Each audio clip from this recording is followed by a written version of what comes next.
The colonists may have come from Mother England and spoke the same language, but they had different settlement patterns, different economies, and developed different values. These defining regional differences grew into enduring cultural traditions that have persisted. In 1517, German friar Martin Luther nailed protests against the Roman Catholic Church to the door of Wittenberg's cathedral. The Protestant Reformation began.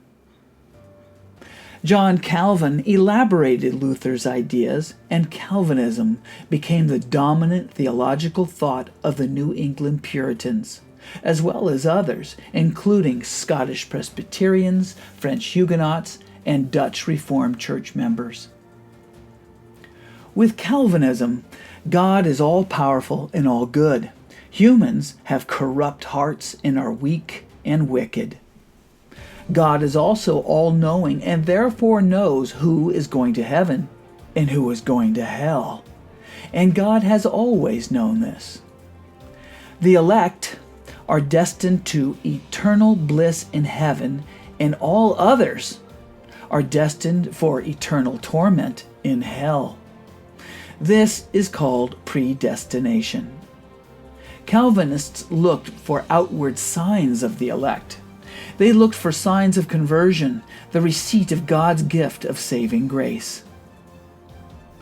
When King Henry VIII broke ties with the Roman Catholic Church in the 1530s, it prompted some religious reformers to purify the Church of England.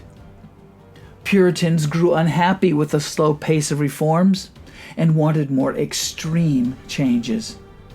Some Puritans, called separatists, did not want to share the pew with the damned and decided to break with the Church of England. King James I decided the separatists were a threat to him politically, as they were to him as their spiritual leader, and threatened to harass them out of England.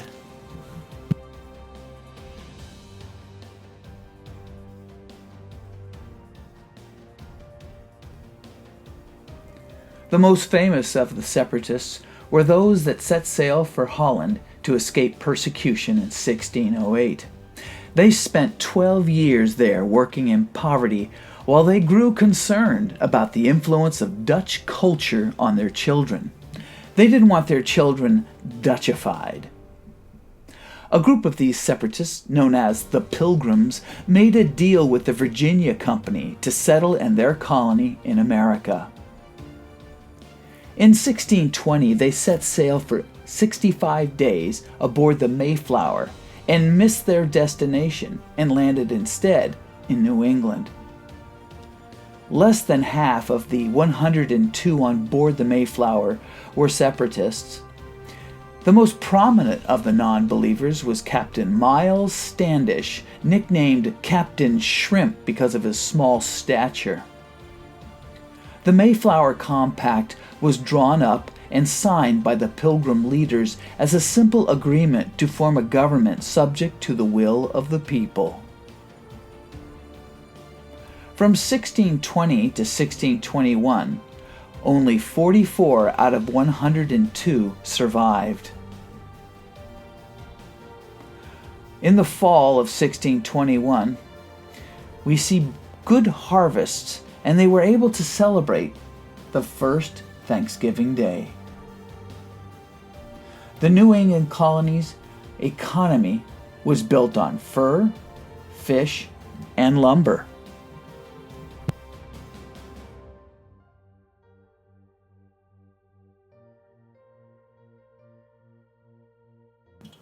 Moderate Puritans sought to reform the Church of England, not separate from it. But fearing royal wrath, the non-separatist Puritans secured a royal charter for the Massachusetts Bay Company in 1629. These Puritans established a settlement in the Massachusetts area and brought their charter with them. In 1630, 11 vessels carrying about 1,000 people started a colony on the largest scale yet seen by any other colony. They were well equipped and attracted more people. 20,000 refugees left England for Massachusetts. Not all of them were Puritans. During the Great Migration of the 1630s, more Puritans left England to settle in the West Indies than in Massachusetts.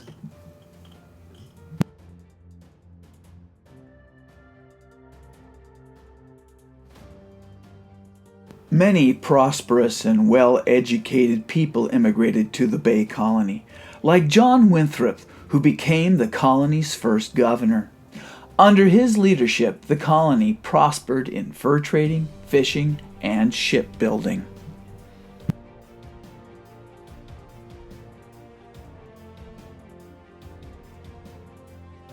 Puritans believed in the doctrine of a calling to do God's work on earth. They shared the Protestant ethic, a serious commitment to work and to engage in the world. They passed laws to control human behavior, to make sure pleasures stayed simple, like no kissing in public.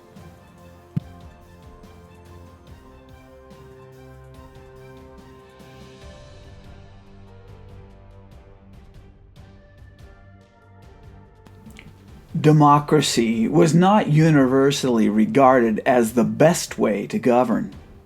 Vote was given only to adult males who were members of the Puritan congregation, which eventually became known as the Congregational Church. Governor Winthrop feared and distrusted democracy. Religious leaders wielded enormous power and influenced admission to church membership using public interrogations.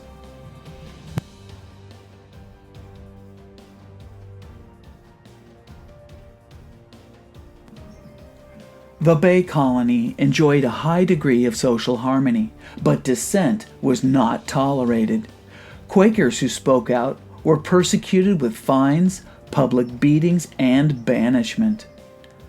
Anne Hutchinson, a mother of 14 children, was a Puritan that was outspoken and made a theological assertion that was against accepted doctrine, that the elect, since they were going to heaven anyway, could do whatever they wanted, that they did not have to obey the law of God or man. This belief is known as antinomianism. She was banished to Rhode Island, and later, when moving to New York, she and her entire family were massacred by Indians.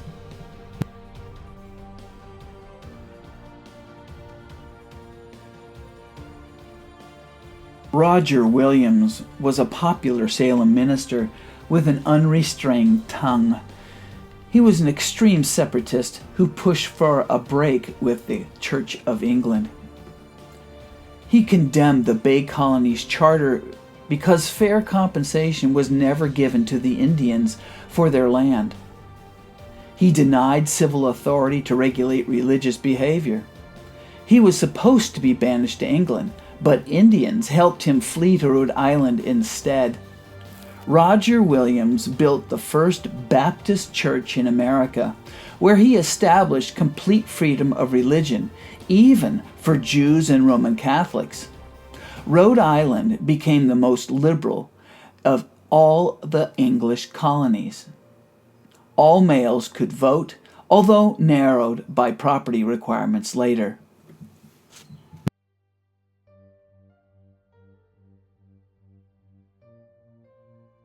Rhode Islanders opposed special privileges of any kind and believed in freedom of opportunity for all. Scattered settlements dotted Rhode Island, consisting largely of malcontents and the banished. Many Rhode Islanders were unwelcome anywhere else and had little in common with each other. Settlers of Rhode Island became known as individualistic and independent.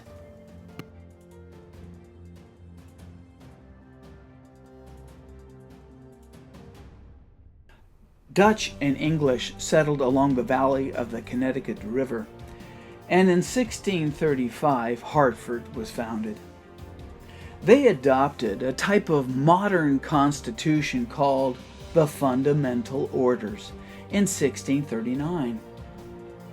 Another area in Connecticut was settled at New Haven by Puritans in 1638.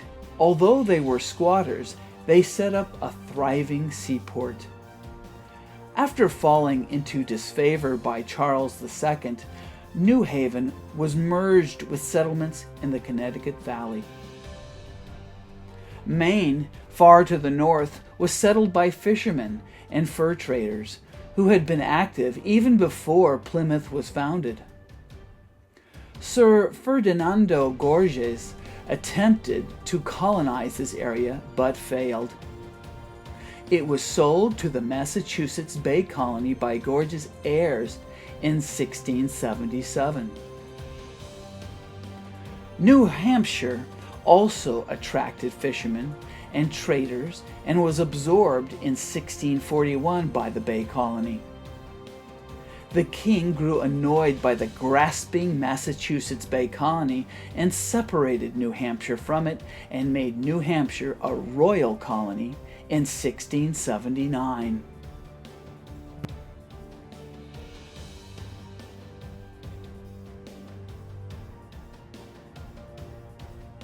Indians were particularly weak in New England because shortly before the Pilgrims arrived at Plymouth in 1620, an epidemic, probably spread by English fishermen, had swept through the coastal tribes and killed more than 75% of the native people. The local Wampanoag Indians befriended the Pilgrims out of self-interest. Squanto, an English-speaking Wampanoag, helped communicate with the Pilgrims. Massasoit, a Wampanoag chieftain, signed a treaty with the Pilgrims and helped celebrate their first Thanksgiving. Hostilities grew in 1637 between Pilgrims and the Pequot tribe. English militiamen, along with their Narragansett Indian allies, slaughtered the Pequots. Massasoit's son Metacom, called King Philip by the English, forged a pan-Indian alliance and attacked English settlements. Metacom was defeated. His body was mutilated, his head was carried on a spike and displayed for years.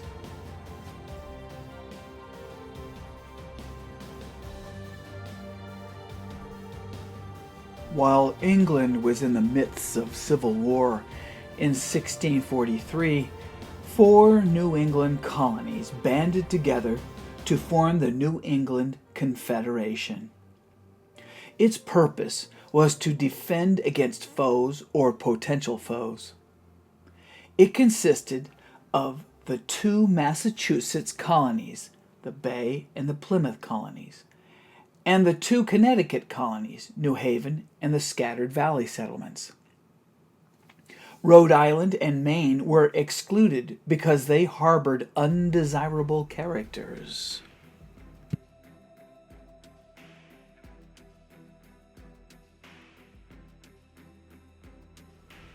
During the early years, England paid little attention to the American colonies.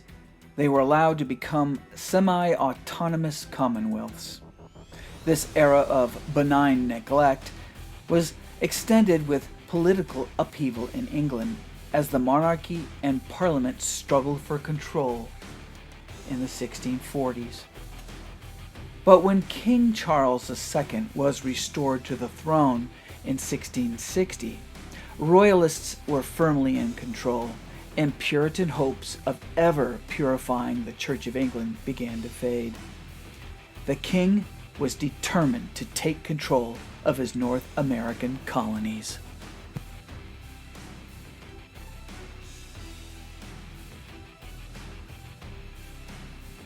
The Dominion of New England was created in 1686 by royal decree, meaning that power over the colonies was being strengthened from London. And although its purpose was to defend the region, it was also for enforcing English control, especially in enforcing England's navigation laws. The navigation laws were meant to deny American trade with other countries not ruled by the English crown. Smuggling became a common practice in America as a result.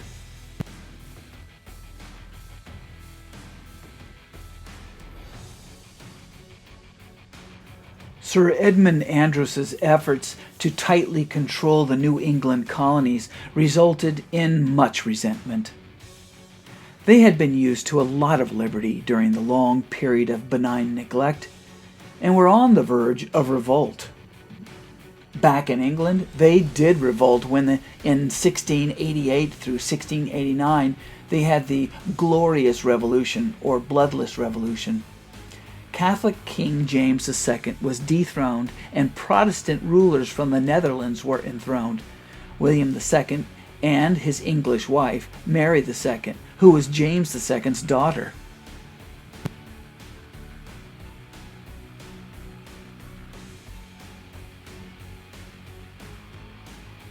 News of the Glorious Revolution reached America, and the dominion of New England fell apart. Sir Edmund Andros tried to flee a Boston mob dressed like a woman, but his boots gave him away and he was captured and sent back to England. In 1691, Massachusetts was made a royal colony, given a new charter with a royal governor, and the right to vote was given to all qualified male property holders, not just Puritans. Newly appointed royal governors restored order, and a period of salutary neglect ensued with lax enforcement of the hated navigation laws.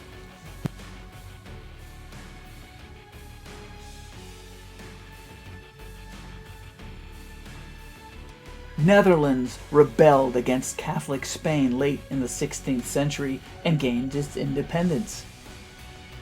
During the 17th century, the Dutch enjoyed a golden age. The Dutch East India Company accumulated so much wealth and power that it employed its own army of 10,000 men. The West India Company, much smaller, had profitable business enterprises in the Caribbean, Brazil, and Africa. Seeking more riches, the West India Company employed explorer Henry Hudson to explore North America. Hudson claimed the area now called New York for the Dutch and called it New Netherlands, which made money principally from the fur trade. It was the Dutch that purchased Manhattan Island from the Indians for trinkets. New Amsterdam, later New York City, was a West India Company town. This Dutch city was known for being multi-ethnic, aristocratic, and primarily interested in trade and building wealth for its investors. The Dutch had bad relations with the Indians.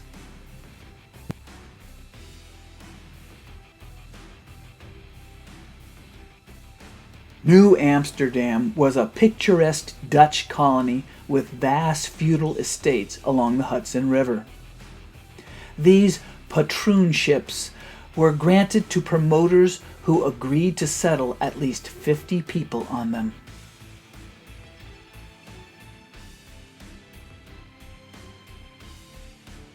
New Englanders were hostile to the Dutch and forced them from the Connecticut area. Small Swedish settlements sprang up along the Delaware River. They also trespassed on Dutch lands from 1638 through 1655.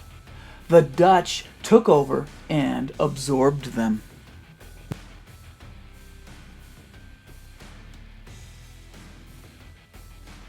The English regarded the Dutch as intruders, and in 1664, King Charles II granted the area to his brother, the Duke of York. The king sent warships to New Amsterdam and forced the Dutch to surrender. New Amsterdam was renamed New York. The English gained an excellent harbor, and the Americans gained Easter eggs, Santa Claus, waffles, sauerkraut, bowling, sleighing, skating, and golf.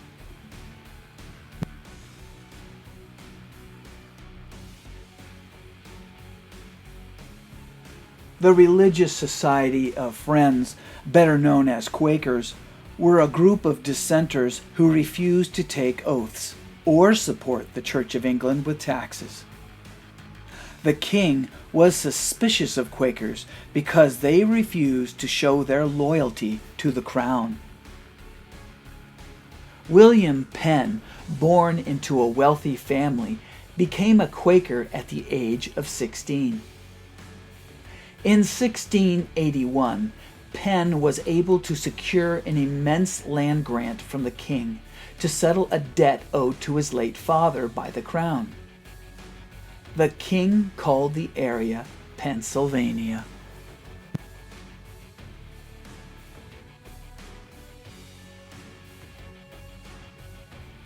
Penn formally launched his colony in 1681. Fortunately for Penn, there were already people there, including Dutch, Swedish, English, and Welsh, scattered along the Delaware River. Philadelphia was carefully planned. Penn developed friendly relations with the Indians. Pennsylvania had liberal policies and permitted religious tolerance. It attracted a rich mix of ethnic groups that included religious misfits and those wishing to escape the harsh practices of its neighboring colonies. Tiny Delaware was started in 1644 when two noble proprietors received the region from the Duke of York. It was named after Lord Delaware and was under the governorship of Pennsylvania until the American Revolution. One of the proprietors of Delaware sold West New Jersey in 1674 to a group of Quakers even before Pennsylvania was started. East New Jersey was acquired in later years by Quakers, but the king combined the two New Jerseys in 1702 and made it a royal colony.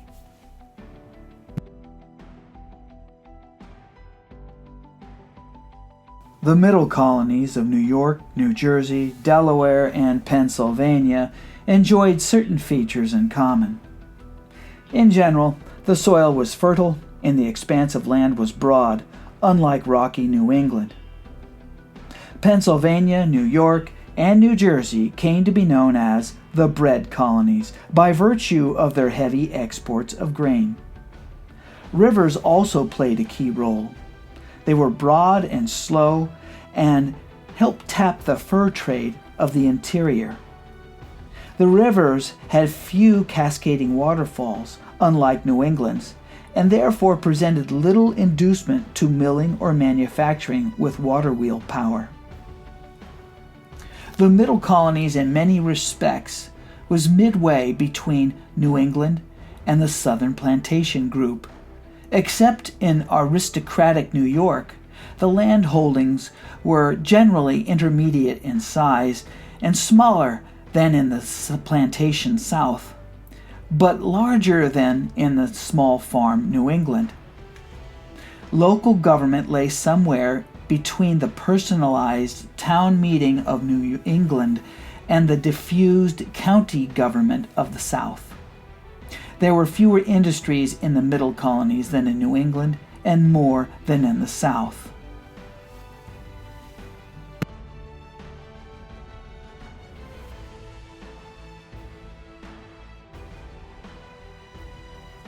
Life was hard for the earliest settlers who came to the Chesapeake. They lived in unhealthy conditions and faced many diseases like malaria, dysentery, and typhoid in the swampy, humid climate.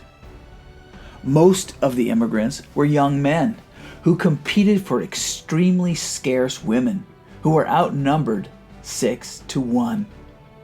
Most marriages ended with death within 7 years, hence family ties were weak. Tobacco was the main source of prosperity in Virginia. but it depleted the soil due to overproduction, causing farmers to move further inland, encroaching on the Indians and provoking attacks. More labor was needed, slaves were too expensive, and England had a labor surplus due to a slump in the cloth industry. Indentured servants sold their labor from 4 to 7 years to Chesapeake masters in exchange for passage to America. Upon completion of their servitude, they often were given freedom dues, including an axe, a hoe, a few barrels of corn, a suit of clothes, and a small parcel of land. Virginia and Maryland employed the head right system to encourage the importation of indentured servants. Whoever paid for the transatlantic passage had the right to acquire 50 acres of land.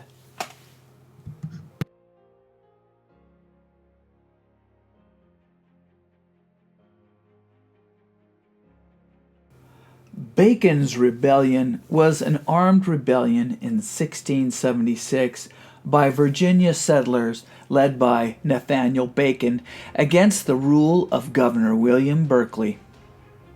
The colony's dismissive policy as it related to the political challenges of its western frontier, along with other problems, including Bacon out of his inner circle, refusing to allow Bacon to be a part of his fur trade with the Native Americans, as well as rampant Indian attacks, helped to motivate a popular uprising against Berkeley, who had failed to address the demands of the colonists regarding their safety. About 1,000 Virginians of all classes rose up in arms against Berkeley, attacking Native Americans, chasing Berkeley from Jamestown, Virginia, and ultimately torching the capital. As this civil war dragged on, Nathaniel Bacon suddenly died of disease. Berkeley, with the aid of a few armed merchant ships from London whose captains sided with Berkeley and the Loyalists, was able to stop the rebellion. Government forces from England arrived soon after and spent several years defeating pockets of resistance and reforming the colonial government to one more directly under royal control. It was the first rebellion in the American colonies in which discontented frontiersmen took part. A similar uprising in Maryland took place later that year.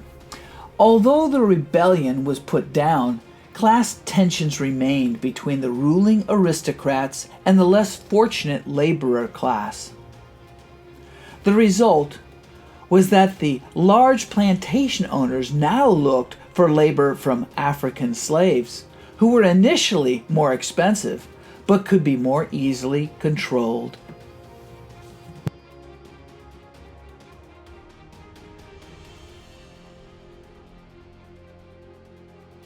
Most African slaves were hauled to the New World by the Portuguese and Spanish.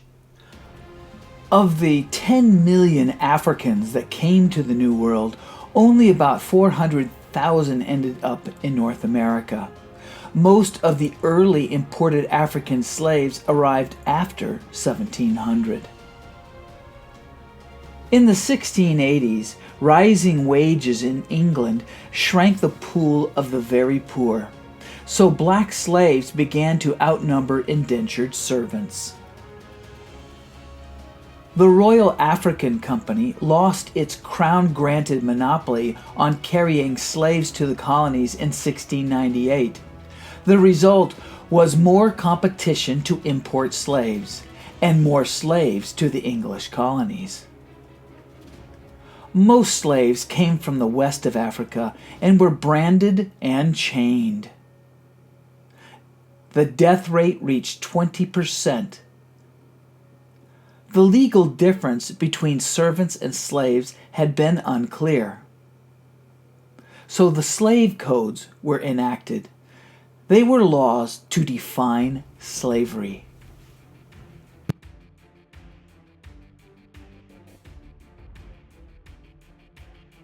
As slavery spread, The rich grew richer and the poor fell behind. In the House of Burgesses, 70% of the leaders came from the families established in Virginia before 1690, the famed First Families of Virginia.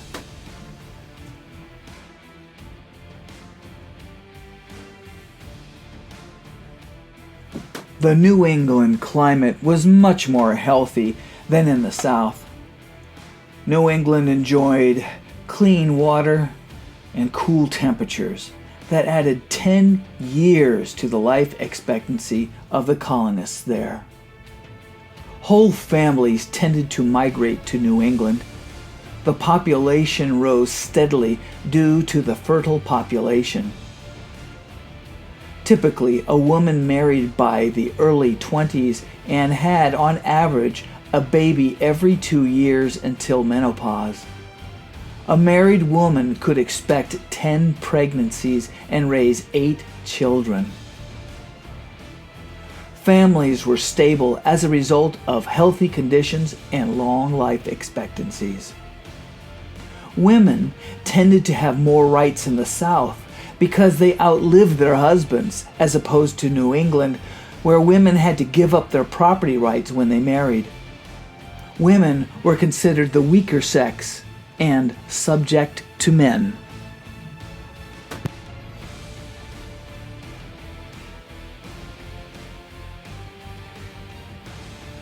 New England society grew in an orderly fashion. Towns of more than 50 families were required to provide elementary education. About half of the population could read and write.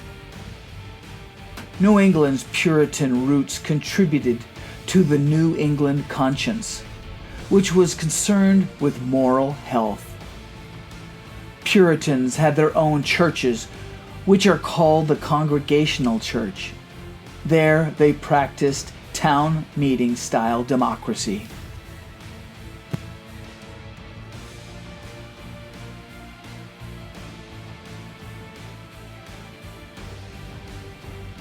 A new form of sermon began in the mid-1600s, the jerrymaid. Preachers scolded parishioners for their lack of piety. In 1662, ministers announced a new formula for church membership: the halfway covenant. It was a partial membership to the church. The Puritan church was beginning to be open to all. In Salem, a group of young women claimed they were being bewitched by certain older women, and a hysterical witch hunt ensued. 19 people were hanged and 1 pressed to death. 2 dogs were hanged. The Salem witch trials reflected the widening social stratification of New England. The accused were from families associated with the growing market economy, while the accusers were from the subsistence farming families of the countryside.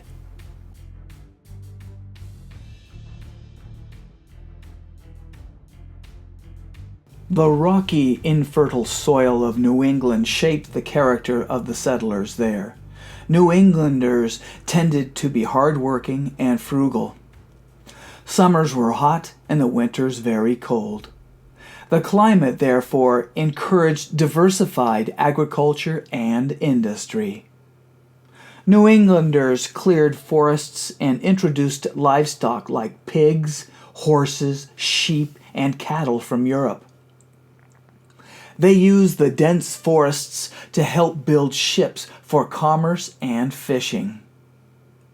Many New Englanders left the rocky soil and moved to other scattered environments, from Ohio to Oregon or even Hawaii.